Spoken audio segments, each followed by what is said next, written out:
Last updated December 12, 2017, 6:16 a.m. EST. What's going on in the Alabama Senate race? It's happening on Tuesday, and in a normal race in a normal year with normal candidates, the Republican candidate would be all but a shoo-in. President Trump won Alabama by 28 points in 2016. It's one of the most Republican and most conservative states in the country. It hasn't had a Democratic U.S. Senator since Howell Heflin left office in 1997. How to watch Alabama's special election, and yet, here we are. Republican Roy Moore, a former Chief Justice on the state's Supreme Court, has always been a divisive figure in Alabama politics. The last time he ran statewide, in 2012, he won only narrowly, trailing the rest of the Republican ticket by substantial margins. Since he won the Republican nomination for Senate in September, he's faced numerous reports of sexual misconduct, including accusations that he molested a 14-year-old girl when he was 32. His opponent, Democrat Doug Jones, is a widely respected former U.S. attorney. He's best known for successfully prosecuting two KKK members for a 1962 church bombing in Birmingham, and for sending Olympic bomber Eric Rudolph to jail. But he's also a pro-abortion liberal Democrat in a state that tends to abhor abortion, liberals, and Democrats. Who's going to win? The short answer is nobody has any idea. Moore is probably still favored to win, given how Republican the state is, with the recent CBS News poll showing him leading Jones, 49% to 43%. Meanwhile, an Emerson College poll released Monday showed Moore leading Jones by 9 points, while a Fox News poll released the same day had Jones up 10. The current Real Clear Politics polling average has Moore up just 2.2 points, indicating that the race is a real toss-up. So where does that leave us? The phrase "it all comes down to turnout" is a cliché in politics. However, since nobody has any idea who's going to win in Alabama, it really will all come down to turnout. It's very difficult to poll special elections, in large part because so few people tend to turn out to vote in them. Given the amount of attention the Alabama race has received, it's possible that turnout is higher than usual, which would likely benefit Jones. However, it could also basically have lower than usual turnout, which would probably help Moore. If we see a surge in Democratic turnout, especially in the Birmingham region, Jones has a chance, Monmouth University polling director Patrick Murray said on Monday. On the other hand, if turnout is significantly lower than a standard midterm election, Moore's prospects increase. What does Jones need to win?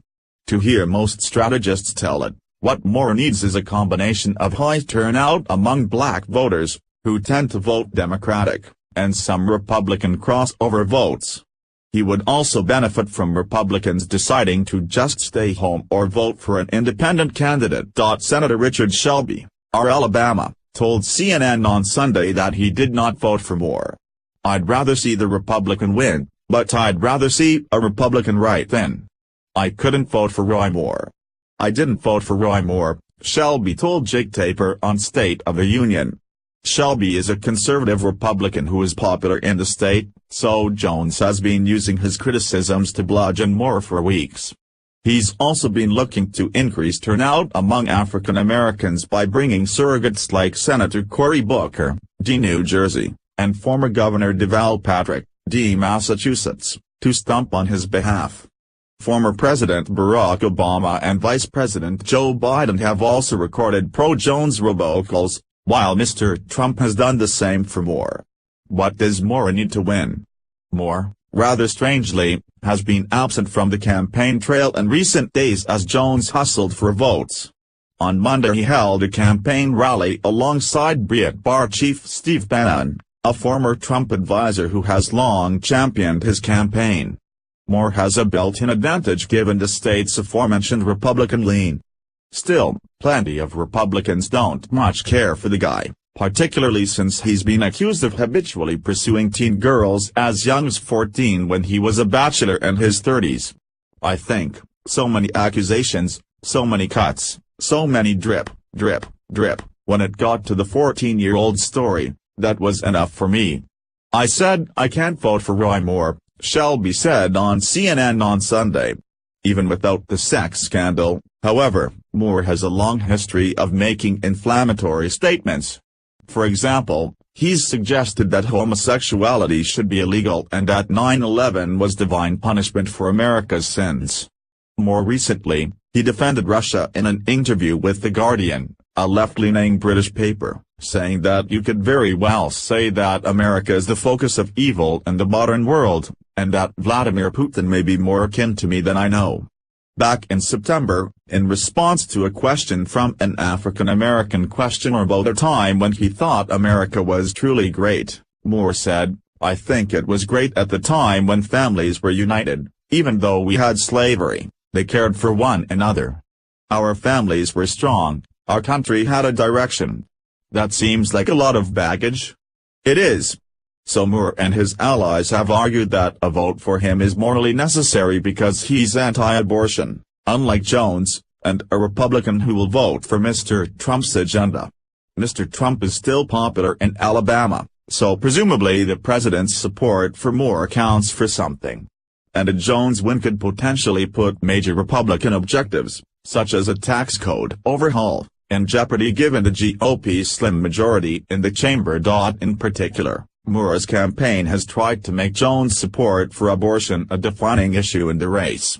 When asked by 12-year-old conservative YouTube star Millie March what the most important issue in the race is, Moore campaign manager Rich Hobson said it's the pro-life issue, because in this campaign it's a clear contrast between Democrats and Republicans. Jones' support for legal abortion has been seen as one of his major handicaps since the start of the race, and it could well give Moore a decisive edge on Tuesday.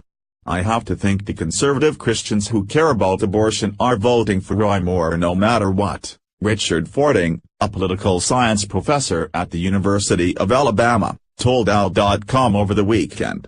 But Fording also says that abortion may not be the trump card Moore hopes it is because Alabama Republicans, like Republicans nationwide, tend to support legal abortion in certain cases. "When you look at the public opinion data, there aren't that many hardcores who believe abortion should never be legal," Fording said. "It's trending in a more liberal direction and it's more about where you draw the line." Moore has also argued that the sexual misconduct allegations against him are made up, and that message may be resonating with the voters he needs to win.